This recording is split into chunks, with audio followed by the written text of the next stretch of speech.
Bienvenue dans La Face B, l'émission qui dévoile la face cachée des collaborateurs du groupe Kepax et se nourrit de leur passion. Aujourd'hui, c'est le 2e épisode et je vous propose de découvrir le portrait de notre invité dès à présent.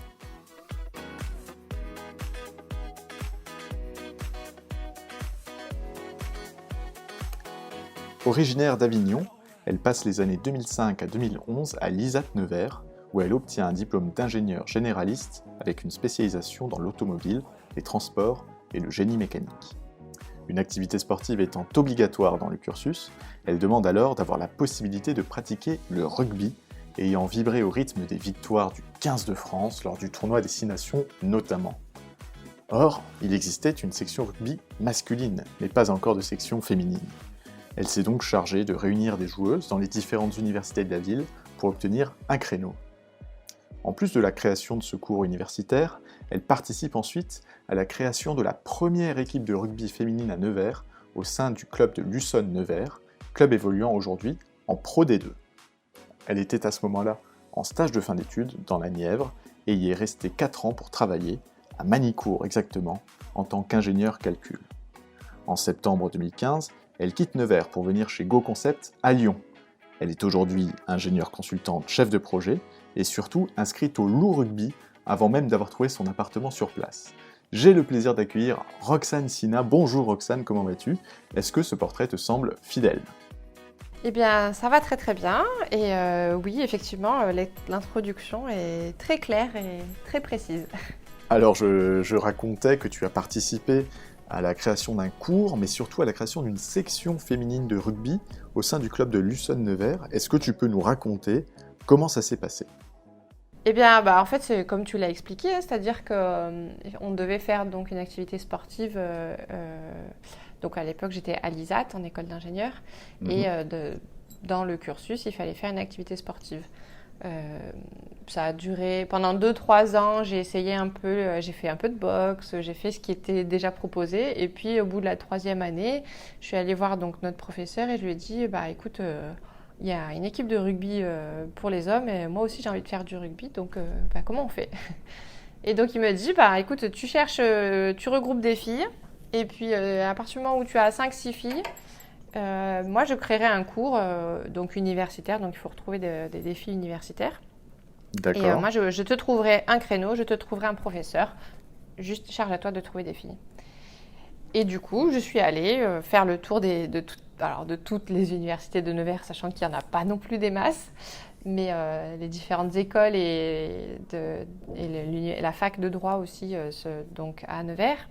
Et on a aussi la chance d'avoir à Nevers une école donc, qui est plutôt dans l'agroalimentaire, mais qui a une section sportive spécialisée dans le rugby, où il y a aussi beaucoup d'équipes de rugby masculin. Et il y avait aussi une petite section féminine. Donc c'était un bon vivier, on va dire. Oui, c'est là que tu as pu te fournir en joueuse de rugby oui. pour la section féminine. D'accord, je vois très bien. C'est ça. Alors pas que, mais il y avait aussi quelques filles de la fac de droit. Il y a une fille de l'école des arts qui est venue. Mais surtout, effectivement, on avait pas mal de filles qui venaient de cette école agroalimentaire. Ouais. Et alors, ça a démarré avec un groupe de 5 à 6 joueuses, ce cours. Exactement.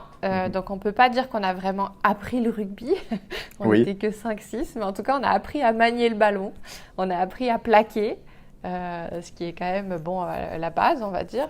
Plaquer et se faire plaquer sans se faire mal. Les fondamentaux du rugby. Il n'y avait pas de mêlée, du coup, à 5. C'est un petit peu compliqué de... Non. Effectivement, okay. Non, effectivement, c'était vraiment juste... Après, on a réussi à regrouper 7-8 filles pour faire des petits tournois universitaires. Okay. Mais voilà, on peut pas dire que c'était une grande équipe de rugby. On apprenait un peu les bases et ça a duré comme ça pendant 2-3 ans. Oui. Et puis donc notre entraîneur, il s'appelait Lilian. C'était donc notre entraîneur en universitaire, mais il était aussi entraîneur à l'école de rugby de Luçonne. Et donc du D'accord. coup, c'est lui qui a fait le lien, c'est-à-dire qu'un jour je suis allée voir en disant c'est bien notre équipe universitaire, mais nous on est motivés, on aimerait bien faire un vrai championnat. Et donc, le haut niveau, rejoindre le haut niveau. Alors je dirais pas le haut niveau, mais en tout cas rejoindre un vrai championnat de rugby, ouais, c'est ça. Okay. Et donc, du coup, on lui a demandé à parler donc, avec l'USON, vu qu'il travaillait déjà là-bas, et d'essayer de nous aider pour créer cette équipe de rugby féminine au sein du club de l'USON. Il n'y avait pas jusque-là d'équipe féminine au sein de l'USON. Et à cette époque-là, il faut savoir que l'USON était en train de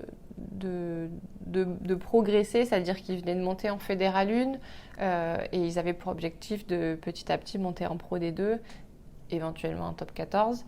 Et du coup, c'est vrai que c'est un club qui était en train d'évoluer, de beaucoup évoluer. Il y avait un dirigeant qui venait d'arriver, qui mettait beaucoup de moyens financiers et physiques aussi, avec beaucoup de nouveaux terrains, de nouveaux équipements, pour essayer de faire grandir cette équipe masculine. Et du coup, dans cette évolution, pour eux, c'était aussi intéressant d'avoir une section féminine. Ça fait partie de l'évolution du club. Donc du coup, ils ont accepté. Ok. Et en septembre 2012, on a créé donc notre toute première équipe de rugby féminin au sein de l'USON à Nevers. Et notre entraîneur, c'était Nicolas Gomez, qui nous a suivis ensuite pendant de longues années. Et voilà, donc on a commencé, on était une petite dizaine, donc on a commencé par du rugby à 7 pendant un an. Puis l'année d'après, on est monté sur du rugby à 12. Et encore l'année d'après, on a réussi à créer une équipe à 15.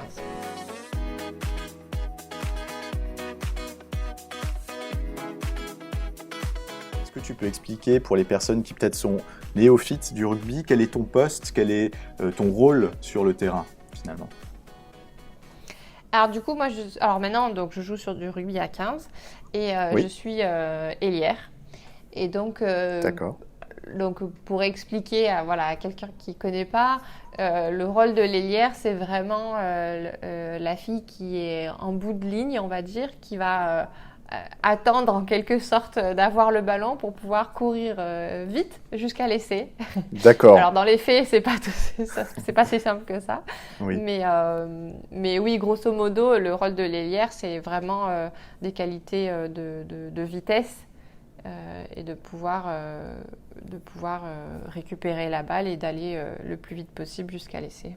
D'accord, donc ça c'est ton rôle donc aujourd'hui au Loup, donc à Lyon au Loup Rugby, donc c'est une section amatrice dans laquelle tu évolues. Est-ce que tu peux nous présenter un petit peu le fonctionnement? Oui, alors il faut savoir que c'est très différent entre le rugby masculin et le rugby féminin.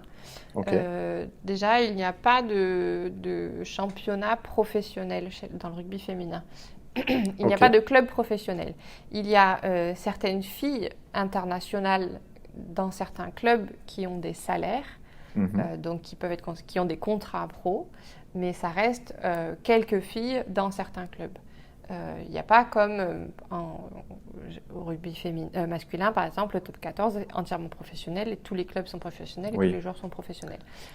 Chez les féminins, ça n'existe pas. Donc l'équivalent top 14, c'est le top 16 chez le féminin.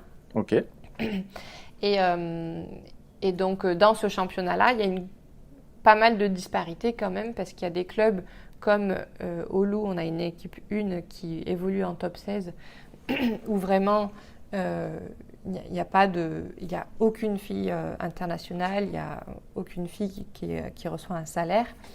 Et à côté de ça, on a des clubs comme Montpellier, comme Lille, qui évoluent avec beaucoup de filles internationales et qui ont donc des filles avec des salaires ou des grosses indemnités.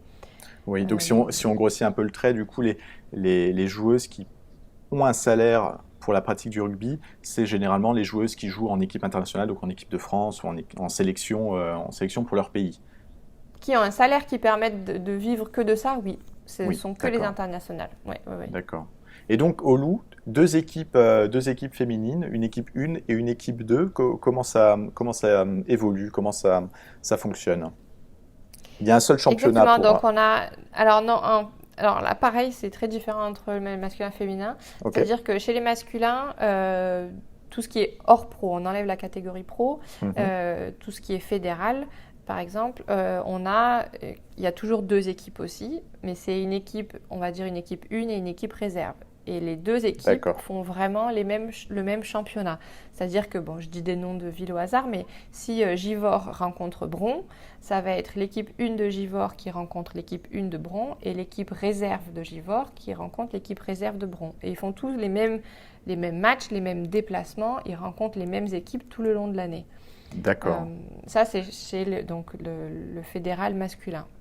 Chez les féminines, il n'y a pas assez de joueuses pour faire ce type de fonctionnement, puisque ça demande par club 2 équipes. Et chez les féminines, pas tous les clubs peuvent avoir deux équipes. Donc du coup, ce qui se passe au Loup, nous on a 2 équipes, mais les 2 équipes sont complètement séparées. C'est-à-dire que l'équipe 1 qui est en top 16 fait son championnat de top 16, et l'équipe 2, donc nous on est en fédéral 1, fait son championnat de fédéral 1. Et les deux on rencontre des équipes complètement différentes, on fait des déplacements et des week-ends de match complètement différents.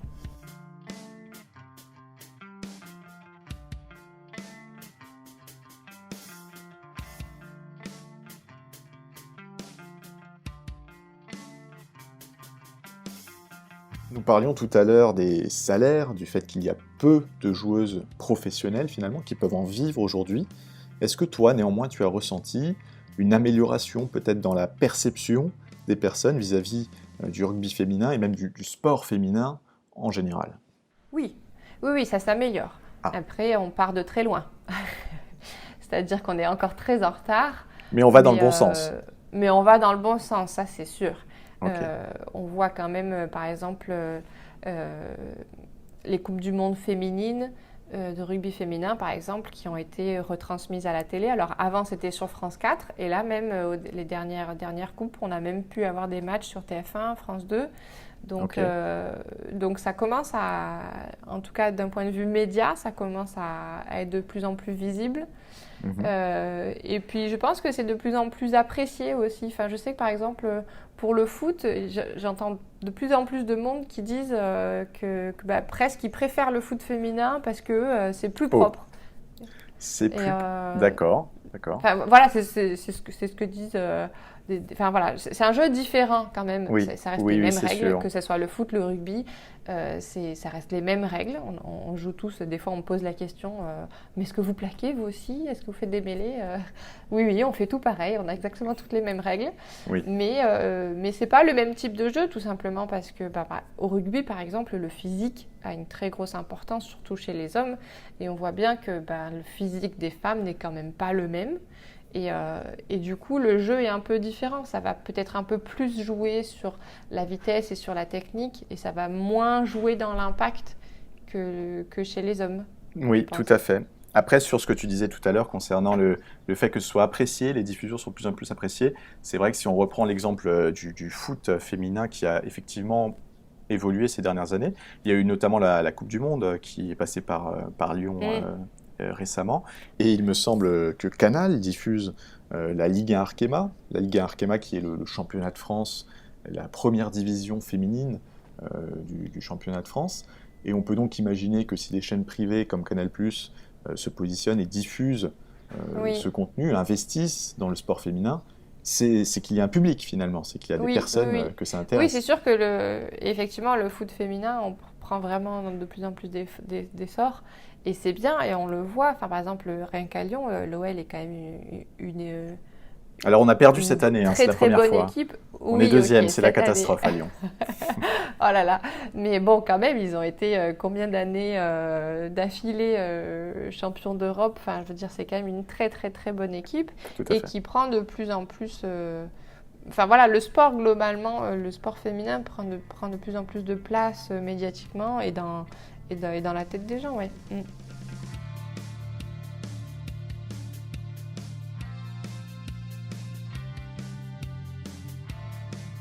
Pour toi, comment ça se traduit aujourd'hui, cette passion? Donc ça représente combien d'entraînements par exemple par semaine? Comment tu t'organises? Alors, en fédéral 1, donc dans mon équipe, dans l'équipe 2, c'est normalement entre 2 et 3 entraînements par semaine. En élite 1, par exemple, elles sont à 4 entraînements par semaine. Donc déjà, ça dépend des clubs, de leur organisation, des moyens. Mais Oui. en tout cas, nous, effectivement, en Fédéral 1, c'est entre 2 et 3. D'accord. Et ce programme d'entraînement, du coup, c'est axé sur la prépa physique. Comment ça se passe? Est-ce que vous avez des structures peut-être du loup rugby que vous exploitez? Oui, on a la chance au Loup Rugby Mhm. d'avoir une grosse structure. On est quand même dans un très gros club avec une très grosse structure. Et ça, c'est une chance que je sais que pas toutes les équipes féminines ont. Ok. Même pas toutes les équipes masculines, hein. Quand on va vraiment dans les championnats les plus bas, pas tout le monde a accès comme nous. Nous, chaque équipe a son propre préparateur physique.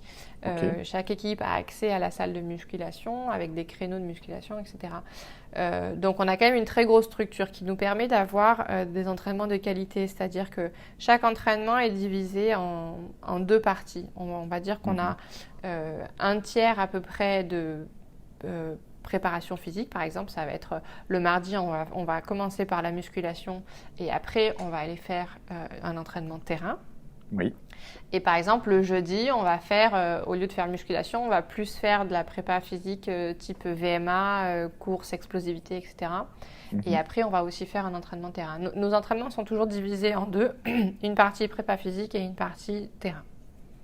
D'accord, ben ça a l'air génial en fait de jouer même en amatrice au loup, puisque l'accès à ces structures, la salle de muscu, tu disais, un préparateur physique, Oui, un bel accompagnement. Et oui, c'est une justement, grande chance, effectivement, ouais. peut-être que des personnes vont vouloir se lancer en entendant tout ça.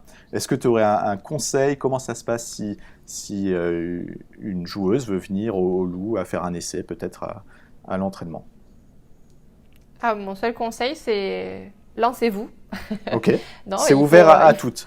Il n'y a pas de... Oui, oui, Mhm. oui, il faut venir essayer. Après, suivant le niveau, il y a pas que le Loup à Lyon. Il y a aussi Oui, Bron, il y a aussi Givors qui est en train de créer une toute nouvelle section féminine pour la rentrée. d'accord, d'accord. Euh, donc c'est vrai que ça peut dépendre du niveau. Si on n'a jamais joué au rugby et qu'on a voilà, peut-être qu'il faut commencer par Bron d'abord. Mais bon, dans tous Oui. les cas, il faut essayer, il faut venir, il faut discuter avec les entraîneurs. Ou peut-être commencer Et par le ensuite, club de Nevers pour les personnes qui sont dans la Nièvre.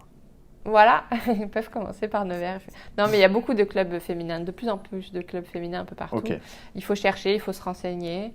Et pour celles qui sont sur Lyon, il faut contacter le club du Loup et venir essayer, oui. C'est ouvert, tout le monde peut venir essayer en tout cas. d'accord. Alors où est-ce qu'on peut vous suivre si on cherche à obtenir des informations? Est-ce qu'il y a par exemple une page Facebook ou un site web? Oui, et la page Facebook, je crois qu'elle s'appelle Loup Rugby Féminin, tout Ok. simplement. Mhm. Et là, donc, vous pourrez contacter via cette page-là les dirigeants du club ou eux-mêmes, en tout cas, déjà juste suivre tous les matchs. Oui, c'est vrai que Et j'ai fait ensuite, un tour et j'ai vu qu'il y avait des vidéos inside des matchs. C'est très agréable à voir. Donc oui, effectivement, je pense que c'est une bonne source d'information cette page Facebook si vous voulez vous imprégner de la section féminine du Loup Rugby. Euh, c'est le bon endroit. oui, oui, oui, c'est une page qui est assez vivante, qui est sympa. Et puis sinon, il y a le club, le site internet du club, tout simplement, dans lequel il y aura tous les contacts pour après avoir les contacts directement des dirigeants de l'équipe féminine, etc. Mais pour suivre et déjà se renseigner, c'est vrai que la page Facebook est assez intéressante. Ouais. Alors là, c'est l'été, on enregistre ce podcast au mois de juillet. Quelles sont tes prochaines échéances? La saison s'arrête, j'imagine. Quand est-ce qu'est la reprise? Alors là, on vient de finir les entraînements la semaine dernière. On D'accord. fait une petite pause et puis on va reprendre. Alors, j'ai plus la date exacte, mais il me semble qu'on va reprendre fin juillet. Le championnat, en tout cas, reprend les premiers, parce on vient d'avoir les informations sur l'année prochaine, et Mhm. les premiers matchs sont début octobre cette année pour nous. Début Donc, octobre. Ok. ouais, donc du coup, je crois qu'on va avoir le mois de juillet en pause, et puis on va reprendre fin juillet, début août pour faire. En général, on fait de la prépa physique sur tout le mois d'août. Ah oui, plus d'un Et, mois à l'avance quand même pour les entraînements. ah oui, oui, il faut bien reprendre même 2 mois là, ouais. En général, le mois d'août, on fait de la prépa physique, et puis le septembre, on reprend vraiment le terrain pour attaquer les matchs début octobre. Ok, eh ben, je te remercie Roxane. Est-ce qu'il y a des choses supplémentaires que tu aimerais ajouter? Non, rien en particulier, à part vraiment toutes les filles qui hésitent, n'hésitez plus. Si vous avez envie, retrouvez un club autour de vous et lancez-vous. C'est vraiment très convivial et très fun. N'hésitez plus, ce sera le mot de la fin. Merci beaucoup Roxane d'avoir été parmi nous, d'avoir partagé ta pratique du rugby. Et si vous aussi, qui écoutez ce podcast, avez envie de nous transmettre une passion, n'hésitez plus non plus, contactez-nous, je me ferai un plaisir de vous recevoir pour un prochain numéro. En attendant, je vous dis à tous à très bientôt et merci Roxane d'avoir été parmi nous aujourd'hui. Merci à toi. Au revoir.